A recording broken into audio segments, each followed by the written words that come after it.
Henry Calloway had always been a man who preferred quiet company, the kind only pine trees and wind could keep. A retired schoolteacher, widower, and third-generation owner of a small forest lodge, he had spent the last decade wrapped in the solitude of Pine Hollow, a place where winters came early, stayed long, and showed no mercy. His days were as predictable as the sunrise: wake before dawn, light the wood stove, brew coffee strong enough to wake the dead. The crackle of the fire and the faint aroma of pine resin were the comforts he clung to in the season when the world outside turned white and still.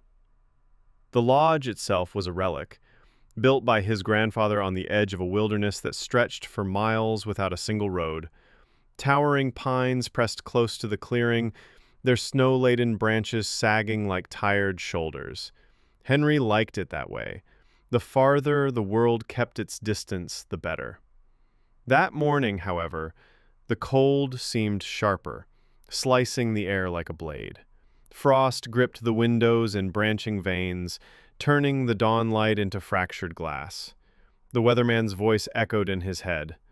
"A significant snowfall is expected across Pine Hollow tonight. Bundle up, folks."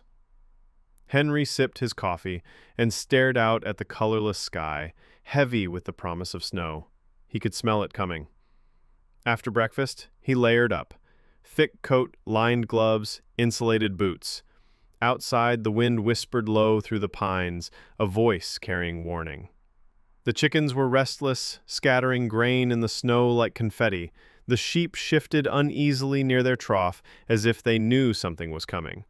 When he rounded the lodge to check the woodpile, his breath caught. What had been a wall of neatly split logs was now just a few stragglers, barely enough for the day. "How the hell," he muttered, running a gloved hand over the rough ends. He didn't remember burning through so much so fast, but a storm didn't care about reasons. A storm just came. Henry headed to the shed, grabbed his axe, and fixed the sled's rope to his belt. The snow was already knee-deep in places, slowing him with each step as he trudged toward the tree line. The forest swallowed sound the moment he crossed its threshold. Snow crunched under his boots.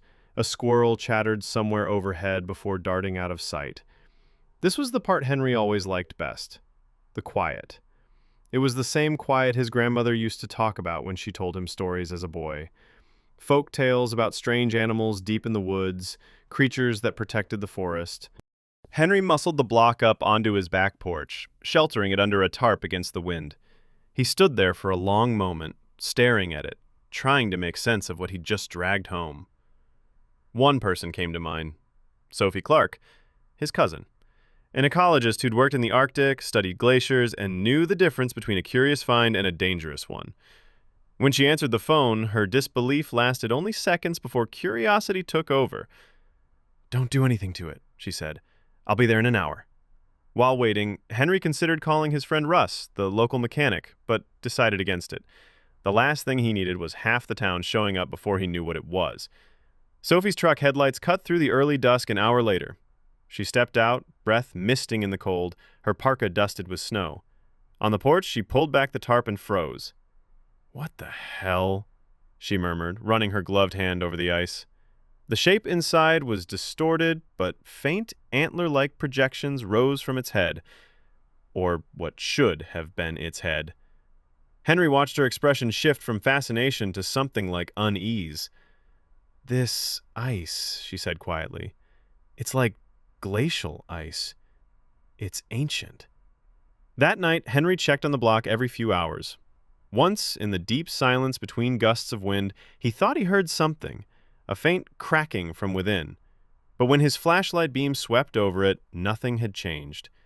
Still, the forest felt different, as if something had shifted the balance. By morning, Sophie had sent photos and data to two trusted colleagues: Dr. Clara Reynolds, a glaciologist in Ottawa, and Dr. Victor Yates, a paleobiologist from Vancouver. By afternoon, both were on their way. When they arrived, Clara crouched beside the block, brushing frost from its surface. "This ice is thousands of years old," she said. "It's been preserved perfectly." Victor circled it slowly, eyes narrowed. Whatever's inside doesn't match anything I've seen in modern fauna. They worked late into the night, scanning the ice, mapping fractures, photographing every angle. Henry hovered near the stove, half listening, half wondering if he'd made a mistake bringing it home. The next morning, Clara delivered her verdict. The ice was from the late Pleistocene epoch. Victor followed with the identification: a prehistoric giant ground sloth, preserved in astonishing detail. Henry let out a low whistle. "A sloth," he said. "I thought it was a monster." Victor smiled faintly, but didn't meet his eyes. "It's a remarkable specimen," he said, "though there are some oddities in the bone structure. Nothing I can explain yet." With the ice stabilized, arrangements were made to transport it to a specialized facility. Within a week, word had leaked, and Pine Hollow was buzzing with reporters and scientists. Henry's quiet lodge became the center of an event that would be studied for years. Months later, the sloth was the star attraction in a National Museum exhibit, drawing crowds from across the country. Pine Hollow's tourism boomed. But for Henry, the real legacy was quieter. Sometimes, on still winter mornings, he'd stand at the tree line and remember the shimmer in the woods, the weight of the sled, the way the forest had felt that day, like it was holding its breath. And he would wonder, just for a moment, about the odd look Victor had given him. Because the final scans had shown something strange, something the official reports didn't mention. Deep in the preserved tissue, alongside the ancient bones, was something else. Something metallic.